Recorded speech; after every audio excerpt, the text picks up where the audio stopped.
ఆలోచన చేయమని అడుగుతా ఉన్నా. ఈరోజు ఏ పేదవాడు కూడా వైద్యం కోసం అప్పుల పాలయ్యే పరిస్థితి రాకూడదు అని మొట్టమొదటిసారిగా ఈరోజు ఆ పేదవాడి కోసం విస్తరించిన ఏకంగా 25 లక్షల దాకా ఉచితంగా పేదవాడి కోసం ఆరోగ్యశ్రీ. ఆ పేదవాడు ఆపరేషన్ అయిపోయిన తర్వాత రెస్ట్ పీరియడ్లో కూడా ఆ పేదవాడికి అండగా ఓ ఆరోగ్య ఆసరా.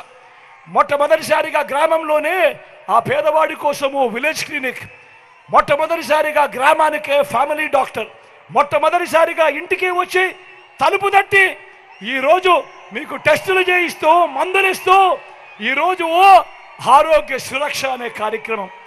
నేను అడుగుతా ఉన్నా, ఇంతగా పేదవాడి ఆరోగ్యం మీద ధ్యాస పెట్టిన ప్రభుత్వం గతంలో ఎప్పుడైనా ఉందా అని అడుగుతా ఉన్నాను మీ బిడ్డ. ఆలోచన చేయమని అడుగుతా ఉన్నా. ఈరోజు ఏ గ్రామానికి వెళ్ళినా కూడా అక్కడే 600 రకాల సేవలు అందిస్తూ ఉన్న ఓ సచివాలయం కనిపిస్తుంది. ఆ పక్కనే ఆ సచివాలయంతో పాటు ఏకంగా 60-70 ఇళ్లకు ఇంటికే వచ్చే వాలంటీర్ సేవలు కనిపిస్తాయి.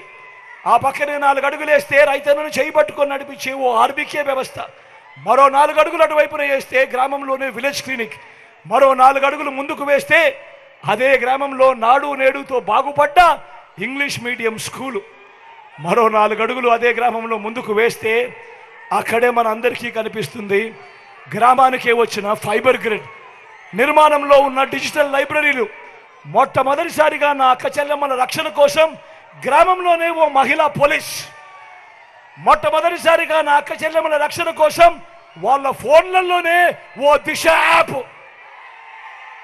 నా అక్క చెల్లెమ్మలకు ఏ ఆపద వచ్చినా కూడా ఆ అక్క చెల్లెమ్మల ఆ దిశ యాప్లో SOS బటన్ నొక్కినా లేదా ఆపదలో ఉన్నప్పుడు 5 సార్లు ఇలా షేక్ చేసినా కానీ 10 నిమిషాల్లోనే పోలీస్ సోదరుడు అక్కడికి వచ్చి చెల్లెమ్మ ఏమైంది అని అడుగుతా ఉన్నాడు. ఈరోజు నేను అడుగుతా ఉన్నా, మరి ఇన్ని మార్పులు, లంచాలు వివక్ష లేకుండా, మీకు లంచాలు వివక్ష లేకుండా జరిగే పాలన, ఇంటికే వచ్చే పథకాలు, ఇంటికే వచ్చే రేషన్, ఇంటికే వచ్చే పెన్షన్, ఇవన్నీ గతంలో ఎప్పుడైనా జరిగాయా అని అడుగుతా ఉన్నాను మీ బిడ్డ.